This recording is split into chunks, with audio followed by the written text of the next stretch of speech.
Sejam bem-vindos ao Despertando o Espírito Santo.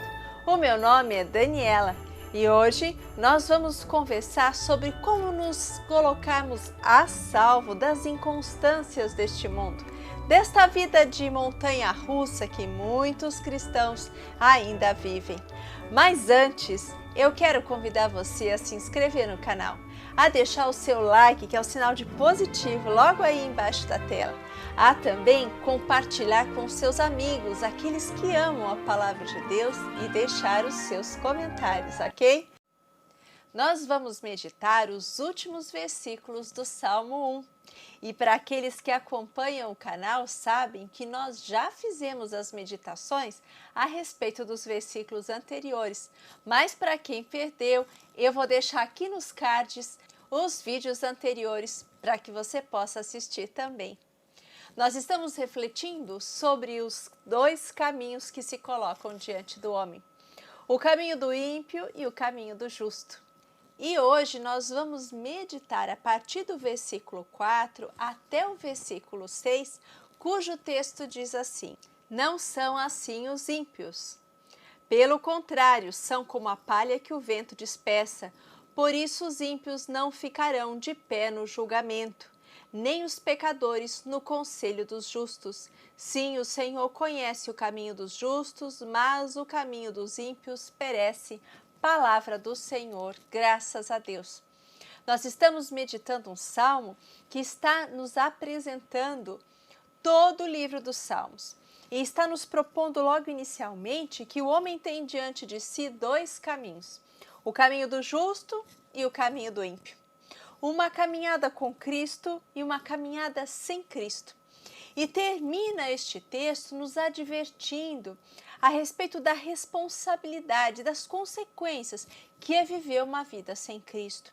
E logo o texto vai nos dizer assim, que os ímpios são como a palha que o vento dispersa. Nós sabemos que a palha é um elemento muito leve. E quantas vezes a vida daquelas pessoas que não estão calcadas sobre a rocha vivem verdadeiramente uma vida assim. Uma vida sujeita à opinião dos outros, uma vida sujeita aos apetites exteriores, às conveniências do mundo que tantas vezes mudam. A moda muda, os costumes mudam, as opiniões dos homens se relativizam e mudam ao maior sinal de conveniência e acomodação para que possam desfrutar melhor apenas o que é material, apenas o que é concreto e palpável. Mas nós não vivemos dessa forma. Nós miramos a pátria celeste. Nós sabemos que o que nos espera é uma vida eterna e que esta vida aqui só terá verdadeiramente sentido se ela for calcada em princípios, em valores cristãos que dignifiquem a nossa vida, que nos ajudem a nós descobrirmos o valor que nós temos, a importância que temos diante de Deus e os grandes objetivos que o Espírito Santo coloca diante de nós, nos utilizando para que nós possamos ser precursores de luz onde quer que nós nos encontremos. Por isso, a figura do trigo e da palha que se dispersa no vento é uma figura tão comum na Palestina. Porque o trigo ele é debulhado numa superfície plana e dura, mas em lugares altos onde há vento. E então, como uma pá, o trigo é levantado e jogado para o alto para que a palha seja carregada pelo vento e o trigo que tem mais consistência e peso caia e possa ser recolhido. Por isso, essa é uma figura tão comum para o povo da época, porque eles têm a completa compreensão de que o ímpio, tal como a palha aqui nesta passagem, é volúvel, inconstante, sem conteúdo, o que é um grande perigo para qualquer ser humano nos dias de hoje. Ser vazio, sem conteúdo, sem opiniões, sem senso crítico, levado ao sabor da opinião dos outros, vivendo uma vida de montanha-russa, um dia muito bem, outro dia muito mal. Quantos não vivem assim? E é impensável pensar como tantas pessoas podem suportar uma vida tão miserável quando nós mesmos fomos criados e merecemos uma vida de muito melhor qualidade? E nós podemos, nesta passagem, fazer conexão com o que o profeta João Batista dizia quando se referiu ao Messias. Ele traz a pá em sua mão e limpará a sua eira, juntando o seu trigo no celeiro, mas queimará a palha com fogo que nunca se apaga. Nós temos aqui um grande aspecto da missão de Jesus, que é colocar bem às claras a diferença entre o bem e o mal, entre o trigo consistente, nutritivo, importante para alimentar o reino de Deus, e a palha leve, sem utilidade, levada ao sabor do menor vento e espalhada sem qualquer controle. E será por conta desta inconstância, dessa incongruência, desta vida sem propósito, muitas vezes arraigada apenas em objetivos egoístas, que a palavra vai dizer que então os ímpios não poderão ficar em pé no julgamento, nem os pecadores no conselho dos justos, porque água e óleo não se misturam. E a grande verdade é que as escolhas que nós vamos fazendo ao longo da nossa vida vão nos diferenciando e, indubitavelmente, vão nos afastando das trevas. Esse foi todo o caminho realizado por Jesus. Sendo luz, expunha as trevas e era a luz por onde passava. Por isso é que o salmista vai dizer que o Senhor conhece o caminho dos justos. Porque a palavra também vai dizer que se alguém ama a Deus, esse é conhecido por Ele.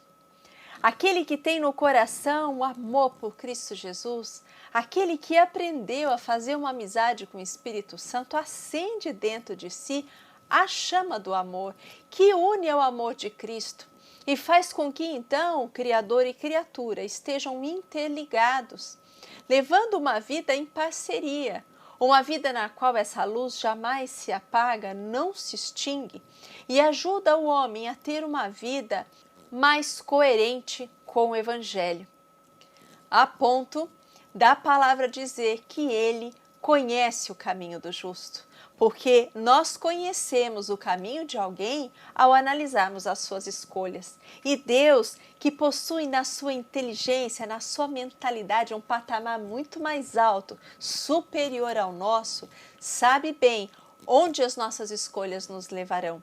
Conhece as implicações de todas as escolhas que nós fazemos a cada dia, a cada momento, porque Ele conhece o meu e o seu coração, Ele sabe também qual é a motivação que nos leva em determinadas direções durante o trajeto da nossa história. E assim Ele vai dizer que o caminho dos ímpios perece, porque de antemão as suas escolhas não são boas. Esta palavra aqui, com o tempo, tem que se tornar algo prazeroso para nós, de modo que nós nos tornemos pessoas que amam o bem, que amam fazer o bem, que têm alegria em repartir, em ajudar, que têm alegria em fazer boas escolhas e que, de tanto amar a Cristo, passam a amar também as suas criaturas. Esta palavra também nos serve de advertência para que nós não vivamos uma vida ao sabor da opinião dos outros, porque muitas pessoas são escravas da opinião alheia e muitas vezes as nossas escolhas estarão pautadas numa visão que o próprio Espírito Santo colocará no meu e no seu coração. Às vezes nós seremos incompreendidos, seremos expostos muitas vezes, seremos testados, mas ao final de uma caminhada de boas escolhas, nós ainda estaremos em pé, ainda estaremos estáveis e alcançaremos os frutos que o Espírito Santo tem preparado para nós, frutos que naturalmente nós produziremos porque serão resultado de uma vida coerente, vivida com o Espírito Santo. Aliás, esta é uma grande riqueza. Chegar ao final da sua caminhada terrestre, olhar para trás e descobrir que você viveu uma vida coerente. e descobrir que de algum modo você espalhou luz ao seu redor.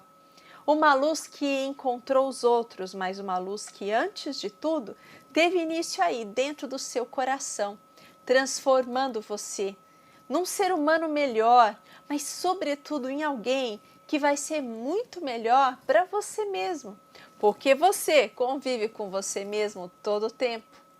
Portanto, que nós não sejamos pessoas assim, sem conteúdo, facilmente enganáveis e moldáveis ao que o mundo diz, às conveniências que o mundo escolhe, às modas, aos pensamentos filosóficos estranhos e efêmeros que apenas servem para confundir a muitos e que não têm consistência nenhuma. Ao menor vento, são levados embora e nunca mais serão lembrados. Por isso, nós que estamos caminhando com o Espírito Santo, queremos pedir que o Espírito Santo de Deus venha ficar conosco no dia de hoje, que os anjos do Senhor montem guarda ao nosso redor, que eles nos protejam de todo tipo de pensamento, de modismo, de cultura que de forma tão efêmera faz com que nós sejamos pessoas tão sem conteúdo, sem peso e sem qualquer tipo de atitude transformadora no lugar no qual nós estamos. Que o Espírito Santo venha nos ajudar a ter uma vida consistente, ó doce Espírito de Deus. Assim como o trigo, quando nós formos levantados, que o peso, a consistência, o tamanho da nossa fé faça com que nós voltemos ao chão, porque somos pessoas que têm peso, têm conteúdo e têm valor. Nós temos a nossa fé calcada na rocha firme, que é Jesus Cristo. Ele é a nossa força, é nele que nós fincamos as nossas raízes e são nas águas do seu Espírito que nós somos alimentados continuamente para darmos frutos na época certa. Por isso, Espírito Santo de Deus, nós te pedimos que você venha para nós, que você venha, Espírito Santo de Deus, colocando em nós consistência, Espírito Santo, abençoando a nossa inteligência, transformando a nossa mentalidade, Espírito Santo, abrindo o nosso coração para os bons propósitos, ó doce Espírito, incutindo em nós uma sensibilidade que nos faça enxergar o que os nossos olhos humanos são incapazes de enxergar. Uma sensibilidade que faça com que o nosso coração, muitas vezes, chegue antes do que o nosso julgamento, do que a nossa parte intelectual, que nós possamos captar, Espírito Santo, de um modo sensível, as coisas que não se veem, a presença divina, mas também a presença das trevas, e então nos colocarmos a salvo de todo o mal. Que as nossas escolhas sejam fundadas em valores e em princípios cristãos, não como pessoas que julgam os outros ou se sentem melhores do que os demais, mas como pessoas que têm como objetivo viver debaixo da luz, livres dentro dela, transformando o mundo ao seu redor, uma vida de mais alegria, uma vida de mais paz, Espírito Santo, uma vida onde todos os teus frutos estejam presentes. Vem, Espírito Santo de Deus, nos ajude, Espírito Santo, a com a vossa companhia romper os obstáculos que parecem intransponíveis, abrir aquelas portas, Espírito Santo, por meio da nossa oração, das situações que verdadeiramente são boas para nós e que são da vontade de Deus. Nós queremos entregar, Espírito Santo, todas as pessoas que neste momento passam por dificuldades. As pessoas que encontram dificuldades de encontrar trabalho, Espírito Santo. As pessoas que encontram agora dificuldades em relacionamentos importantes, em seus casamentos, nos relacionamentos com os filhos, em relacionamentos dentro do trabalho, Espírito Santo. Diante de enfermidades, Espírito Santo, nós te pedimos a tua força sobrenatural, a tua força que faz com que nós queiramos cada vez mais de ti. Tudo isso nós te pedimos em nome de Jesus. Amém. Fique com Deus e até a próxima.